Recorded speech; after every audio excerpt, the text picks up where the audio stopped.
Bien, 1:06. Avanzamos en conversaciones, Antonia, de un tema que conversamos al inicio del programa y este estudio, ¿no? Muy preocupante respecto de esta consideración socialmente aceptable de conducir bajo los efectos del alcohol. Así es, porque comenzó la campaña Conductores Ni Una Gota, en donde la Asociación Pro Consumo Responsable de Bebidas Espirituosas, junto al Ministerio de Transportes y Mutual de Seguridad, presentaron los resultados de la quinta radiografía al consumo de alcohol en fiestas de fin de año, estudio elaborado junto a Academ, que revela una preocupante normalización de la conducción bajo los efectos del alcohol y una creciente indiferencia frente a los siniestros viales, donde justamente hay más temor a ser detenido que chocar manejando ebrio. Sobre este tema bien alarmante queremos conversar con Raúl Perry. Él es gerente de programas de la Fundación San Carlos de Maipo. Raúl, ¿cómo estás? Buenas tardes. Hola Raúl, ¿cómo le va? Buenas tardes, Diego. Buenas tardes, Antonio. Raúl, partamos revisando los principales resultados de este estudio que son bien alarmantes. Sí, completamente, digamos. Y en el fondo aquí el mensaje central es uno, digamos, ¿por qué como sociedad estamos tan preocupados de ser, o sea, más preocupados de ser detenidos que de tener un accidente? Y eso es lamentable, pero tampoco es una sorpresa, ¿eh? Yo diría que deben haber, no sé, casi 50 años al menos o más de estudios del comportamiento delictual, porque esto fundamentalmente es un delito, manejar bajo el estado de ebriedad, que muestra en el fondo que la gente siempre tiene más miedo de ser pillado que de las sanciones mismas. En el fondo hay una idea de, oye, ¿me irá a pasar a mí? Puede que no, digamos. Entonces, como puede que no me pase, la verdad es que no me aflige. Ahora, si me pillan es otra cosa. Entonces, lamentablemente aquí tenemos un elemento sumamente normalizado, propio de las personas en el fondo. Y la gran pregunta que nos tenemos que hacer es qué tipo de mecanismo es necesario para que nosotros pensemos que manejar en el estado de ebriedad no solamente es malo para nosotros, sino que es malo para otros, que puede ser un gran daño y por lo tanto eso es lo que hay que revertir.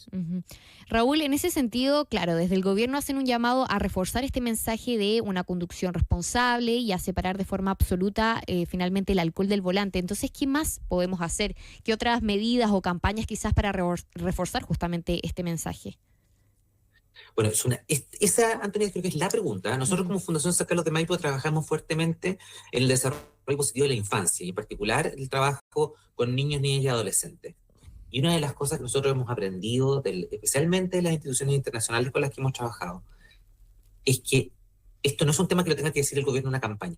Esto es algo que nosotros, los adultos, ejemplificamos hacia nuestros niños, niñas y adolescentes. Y déjenme contarles un detalle ahí para que también quienes nos están escuchando lo puedan tener como referencia, para que vean el peso de la evidencia. Hay un estudio en Australia hecho por el doctor Matic, que siguió durante más de 7 años a más de 1.200 adolescentes desde sus 11, 12 en adelante, para ver en el fondo cuándo empezaban a beber, cómo empezaban a beber, y si había alguna diferencia en el mensaje que le dan sus padres con respecto al tipo de consumo y a la forma de consumir. ¿Y qué es lo que demuestra Matic? Algo que ya también se venía conversando en estos círculos desde hace mucho rato, que el principal factor de riesgo para que los adolescentes empiecen a tomar alcohol es que sus padres los inicien en el consumo. Esta famosa historia que el papá le va a enseñar a tomar, le vamos a enseñar a tomar a nuestros hijos para que aprendan a ver cómo es el alcohol y así aprendan a tomar mientras yo los miro, que aprendan a controlar la cantidad de alcohol que toman. Eso no es real, eso no ocurre. Es más, cuando los padres inician a los jóvenes en el alcohol, lo que ocurre es que los niños toman más y toman peor. O sea, no solamente toman más veces en el mes, sino que cuando toman grandes cantidades, lo que lleva a la embriaguez. Entonces, ¿queremos dejar algún mensaje? ¿Queremos iniciar el proceso de transformación que necesitamos realmente como sociedad para esto? Necesitamos que los adultos nos convenzamos de que no hay cómo enseñar a los niños a tomar, que no debemos hacerlo y que el mensaje importante aquí es posterga tu consumo, espera un poco, esperemos a los 18 nos tomamos un sour juntos para el año nuevo, o un espumante, pero ahora no, ahora te va a ser, no es bueno para ti, y cuando seas adulto va a ser algo distinto. Raúl, ¿qué nos pasa como sociedad que no logramos tomar conciencia? Se hacen campañas a lo largo de los años y cada vez son más gráficas, cada vez son más más fuertes, digamos, para lograr crear conciencia. Se han impulsado leyes en esa dirección respecto de la tolerancia cero, no solo de la conducción bajo efectos del alcohol, sino que también de las drogas ahora también. Pero ¿qué nos pasa como sociedad que no logramos entender? Porque no estamos hablando de un porcentaje menor, es un 44% el que normaliza que se puede conducir si me tomé 2 cervecitas o una copa de vino, igual se puede conducir. ¿Qué pasa que no nos llega ese mensaje como sociedad? Bueno, es una muy buena pregunta y te diría que la respuesta más importante, la más simple que le podríamos dar en este minuto, es porque este mensaje nunca va a llegar a través de campaña. Esto no es un tema que se construya con alguien que en la tele, una persona que no significa nada para ti, te diga algo. Pero es muy distinto cuando ese adulto significativo le dice a su adolescente algo. Y nosotros como Fundación San Carlos Maipo hemos vivido las dos cosas. Lo que más hemos vivido ha sido el impacto que tiene cuando un padre le dice a su hijo, por favor, no tomes esta noche cuando vayas a salir, o no tomes cuando manejes, o ten cuidado que quien vaya a manejar no haya tomado, porque si te pasa algo a ti, mi vida se acaba. Porque yo estoy preocupado por tu vida y si te llega a pasar algo, entonces nos pasa a todos como familia. Sí. Ese primer mensaje, ese mensaje que lo da el adulto que es significativo para el niño es muchísimo más importante que cualquier campaña de comunicación que tú puedas tener en cualquier lugar. Pero además, nos ha tocado ver el efecto inverso, que es cuando hemos trabajado con los padres, las habilidades parentales de crianza en la preadolescencia y los preparamos a ellos para que tengan esta conversación acerca del consumo de sustancias con sus adolescentes. Los propios padres dicen, oye, qué malo es esto del alcohol para ellos, qué malo es para nosotros. Y hemos podido medir cómo aumenta la conciencia de riesgo en los adultos que preparan esa conversación a tener para sus adolescentes. Porque en el fondo están pensando no en lo que el mal que les puede hacer a ellos, sino en el mal que le puede hacer a lo que más les importa en la vida, que son los hijos. Entonces, la política pública que hay que insistir, donde hay que direccionar los esfuerzos, y esa es nuestra propuesta como Fundación San Carlos de Maipo, es en la formación de los padres, madres y cuidadores para que puedan tener estas conversaciones importantes con sus hijos, que posterguen el inicio del consumo de alcohol y drogas. Y eso va a ser bueno para los adolescentes, para que no protagonicen este tipo de accidentes que pueden arruinar una fiesta para toda la historia de la familia. Y además, para que cambien sus propios patrones de consumo y cuestionen la manera en que toman o consumen sustancias. Sí. Raúl Perry, revisemos otro de los resultados de este estudio respecto de la indolencia frente a la siniestralidad vial también que se profundiza. El 70% cree que a la ciudadanía le da lo mismo si aumentan o disminuyen los fallecidos por accidentes de tránsito y el 84% considera que el problema no es una prioridad país. ¿Qué nos dice también este resultado? Bueno, lo que nos está diciendo este resultado es que la gente no cree que le pueda pasar algo. Y en el fondo, si tú te fijas, estamos siempre pensando como en el peor de los escenarios, que es efectivamente que te ocurre un accidente y tú tienes un accidente fatal. Y lo lamentable de esto es que ha puesto en nuestro foco de la prevención en un momento muy final de la ecuación, en el fondo, que es el momento en el que finalmente alguien choca. Pero antes de esto han habido distintas otras etapas. Si te subiste al auto con alcohol o no, si pensando en que ibas a manejar, ¿bebiste o no bebiste? Si estando en tu casa, cuando planificas salir, planificas si vas a beber o no, y por lo tanto decides utilizar un vehículo o no. Si incluso en el caso en que tú no manejes, si sabes que tu trayecto para ir y volver a donde tú vas va a implicar que se vea afectado tu control por el alcohol. E incluso más atrás todavía, cómo puede afectar en tu control y en tu cotidianidad el consumo de alcohol y sustancias. Todos estos patrones de conducta, todos ellos, son previsibles, se pueden prevenir, pero no lo vamos a lograr, porque eso lo nos muestra esta cifra, el fracaso de la técnica, ¿no? La técnica de la campaña en donde infundes terror para que las personas dejen de beber, esa campaña no va a funcionar.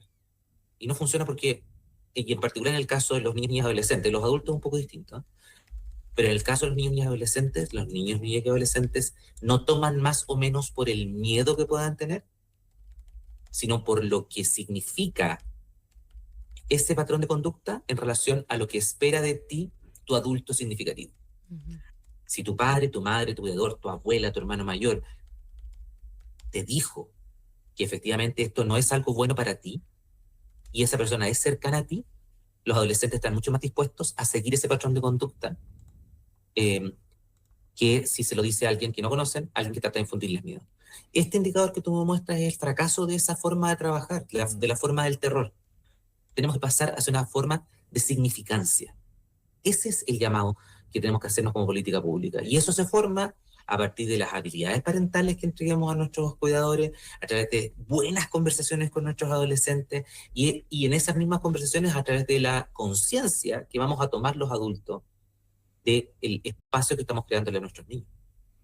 Raúl, ¿estos índices se incrementan en las festividades, en el fin de año en particular, o es una cuestión que es más bien sostenida a lo largo del año? Qué buena pregunta. Yo diría que, a ver, una de las cosas que están levantadas a nivel internacional es que estas grandes festividades son, lamentablemente, los momentos en los que más adolescentes perdemos. Y lamentablemente nuestros niños y adolescentes fallecen principalmente por situaciones que podríamos haber evitado. Y accidentes de tránsito, eventos de violencia. En otros países donde están además masificado el uso de armas, lamentablemente eso también influye. Ahora, curiosamente, todos esos, como decíamos, son previsibles. Y uno de los elementos más importantes de la prevención es el trabajo que se puede hacer con los padres, madres y cuidadores.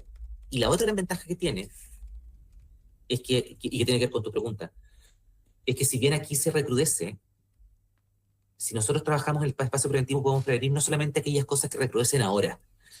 En 3 meses más vamos a estar hablando acerca del inicio de la actividad escolar. Ujú. Y vamos a empezar a hablar de la violencia escolar. Sí. Claro. ¿Y ustedes qué creen que es basal para una convivencia escolar más positiva, más constructiva, que favorezca el aprendizaje? Bueno, es basal la manera en que nuestros niños y adolescentes resuelven sus conflictos en la casa. Y que eso tiene nuevamente que ver con la manera en la que como cuidadores podemos transmitir esta forma de comunicarnos con ellos. Entonces, y después de eso van a venir las preocupaciones que vamos a tener por las fiestas patrias y el consumo especialmente de alcohol en fiestas patrias, que nuevamente tiene que ver con cómo los adultos le decimos a nuestros adolescentes, oye, cuídate del consumo del alcohol. Entonces, al final, podemos prevenir cosas muy importantes, pero también vamos a estar hablando de delincuencia el próximo año y de delincuencia adolescente.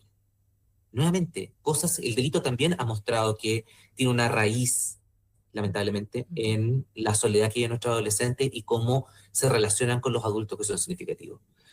Y desde el estudio de Senda que muestra que el consumo de alcohol se llega a duplicar Sí. en aquellos adolescentes a quienes les cuesta conseguir cariño y calidez de sus padres. Bueno, ese es el elemento basal en donde vamos a encontrar las problemáticas de consumo, pero también de violencia, también de conducta criminal, de ansiedad y depresión. Y eso en el fondo que lo hemos podido ver desarrollado, investigado en múltiples lados, en la Universidad de Washington en Seattle, con quien la Fundación San Carlos Maipo trabaja ya hace una década, pero en otros estudios también hechos en Miami, en Oregon, en Finlandia, en Islandia, en Suecia, en México, en Australia. Se repite constantemente. Entonces, para volver a tu pregunta, sí, se aumenta. Pero lo que podemos hacer para prevenirlo no solamente va a tener efectos los fines de año, va a tener efectos todo el año y en toda la historia de los niños y adolescentes. Bien, Raúl Perry, gerente de programas de Fundación San Carlos de Maipo, conversando con nosotros en ¿Qué hay de nuevo? Sobre un tema muy importante y preocupante al cual vamos a estar muy pendientes. Muchas gracias, Raúl, que estés muy bien. Un abrazo, Raúl, que estés muy bien. Gracias, Antonio. Chao. Chao.